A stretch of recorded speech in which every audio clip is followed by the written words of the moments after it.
Christine, kamu orang Malay ya? Bukan. Christine. Sering dikatain dasar Cindo. Walaupun etnis aku adalah Chinese Indonesia, tapi jujur aku tuh bangga banget jadi warga negara Indonesia. Sorry girl, I gotta go. Yeah, you know this ain't the old me. Try to keep it on the low. Halo guys, jumpa lagi di Aryan M Channel. Gimana nih kabarnya? Oke, buat teman-teman yang klik video ini, mudah-mudahan kabarnya selalu sehat. Jangan lupa dukung dengan cara like juga subscribe. Oke guys, ternyata perbedaan Cina Indonesia dan Cina Malaysia itu sangat mencolok sekali. Dimana Cindo itu bangga kalau disebut sebagai orang Indonesia, tapi sebaliknya Cina Malaysia itu tidak mau disebut sebagai orang Malaysia. Nah, inilah perbedaan yang mencolok antara Cindo dan Cina Malaysia. Untuk itu, saya akan ajak teman-teman untuk melihat beberapa cuplikan video ini. Tetapi sebelum kita berkomentar, kita akan lihat dulu. Christine, kamu orang Malay ya? Bukan. Christine Chinese Malaysia. Christine sering banget ditanya gini. Di Malaysia ada 3 ras, yaitu Malay, Indian, dan Chinese. Bukan semua orang bisa dipanggil orang Malay. Bisa tersinggung loh. Bisa tersinggung ya? Di Indonesia, semua orang mau dipanggil orang Indo. Solidaritas orang Indonesia mantap deh. Jadi, kalau Christine ditanya lagi, Christine akan menjawab Christine Chinese Malaysian dan Malay.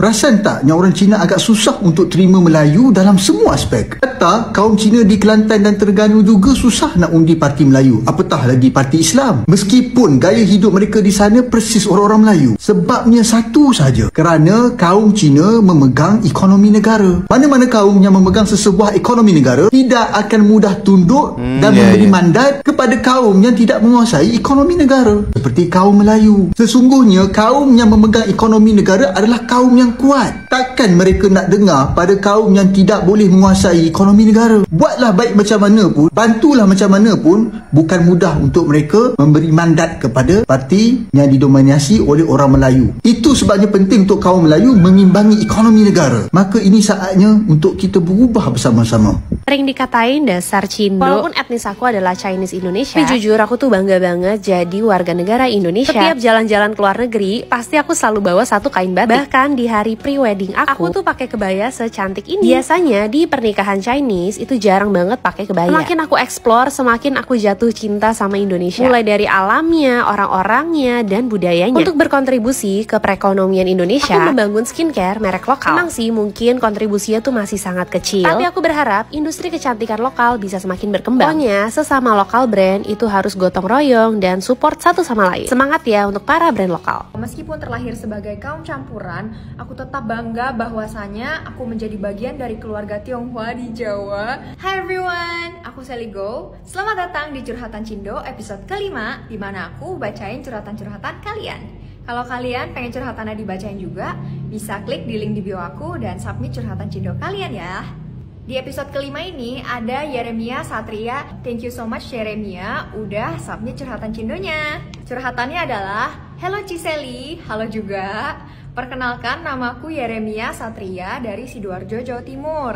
Puji Tuhan, seneng banget rasanya bisa tahu dan kenal Cici walaupun sebatas di dunia sosmed. Dari IG maupun YouTube Cici yang memberi edukasi mengenai seputaran tradisi, budaya, sejarah, dan lain-lain mengenai Tionghoa atau Cindo di Indonesia ini. Ih, gemes, thank you banget loh.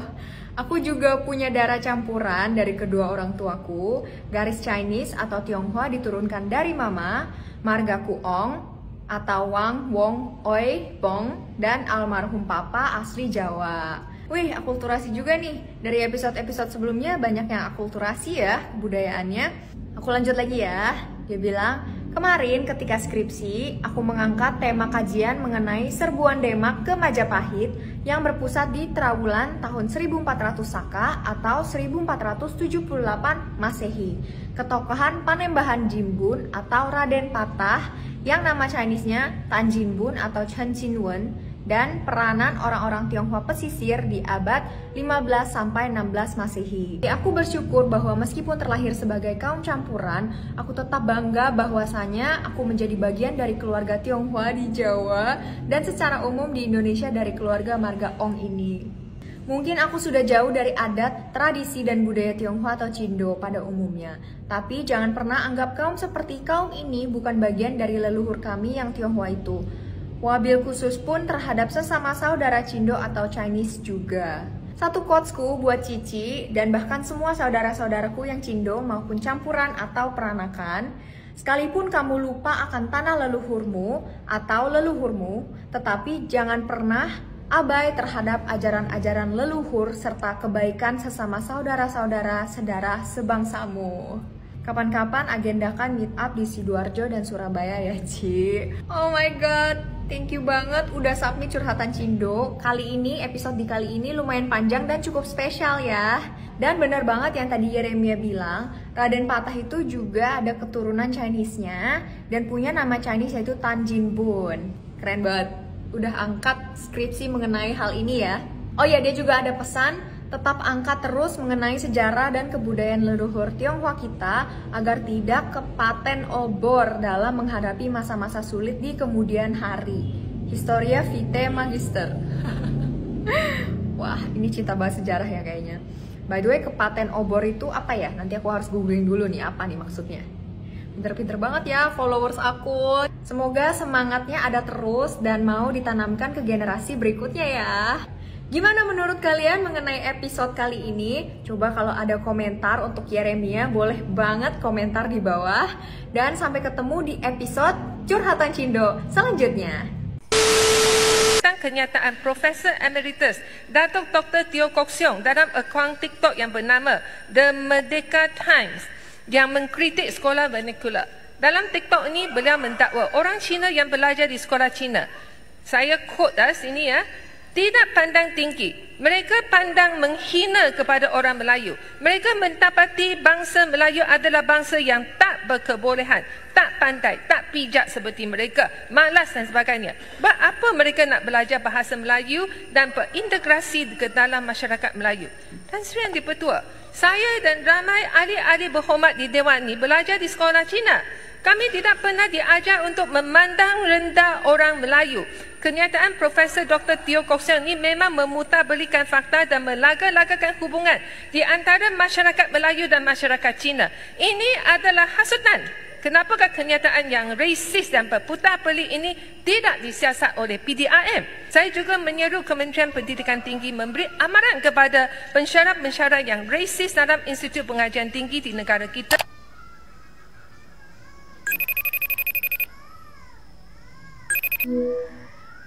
Apa resis kalau benda itu betul? Ini kenyataan. Ini kerajaan boleh semak dalam sembang di grup WhatsApp orang Cina. Ya, kenyataan saya itu adalah hakikat satu kebenaran yang tidak mau diakui oleh orang Cina. Tidak ada putar balik fakta, bukan nak menghasut. Ini hakikat yang sebenarnya. Jadi kita harus tahu perkara yang sebenarnya untuk kita memahami masalah sekarang dan untuk kita cuba selesaikan masalah sekarang. Jadi ialah sudah tentu mereka tidak mengaku dan mereka akan tanya bukti. Buktinya adalah dalam sembang-sembang Cina, sesama Cina dalam WhatsApp. Kerajaan boleh akses bila-bila saja. SKMM boleh akses untuk mengetahui, dan saya ada bukti tentang satu grup itu, dan saya pernah buat laporan kepada SKMM pada tahun lepas waktu hari raya puasa, dan SKMM siasat, SKMM hantar maklum balas kepada saya mereka telah refer kes itu kepada polis.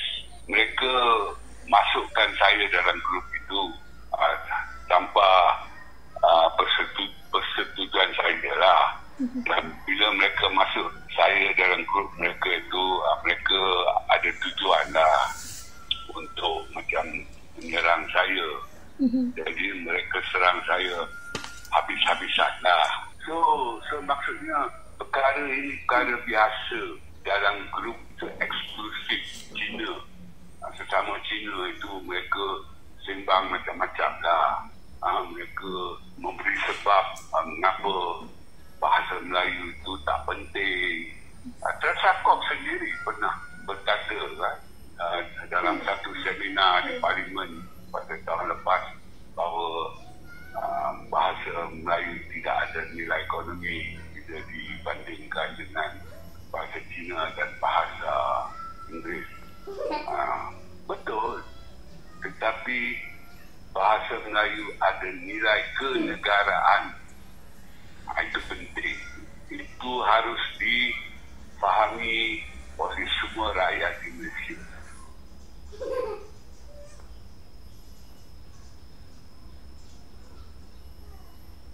Kalau tengok Indonesia juga example. Orang Indonesia yang berbangsa Cina, dia ada nama Indonesia. Perasan? Yes. Perasan. Kat Malaysia tak ada pun orang yang nama Malaysia atau nama Melayu, tak ada. Kalau Chinese lah. If not mistaken, kat Indonesia ni dia, correct me if I'm wrong, dia memang integrate semua orang.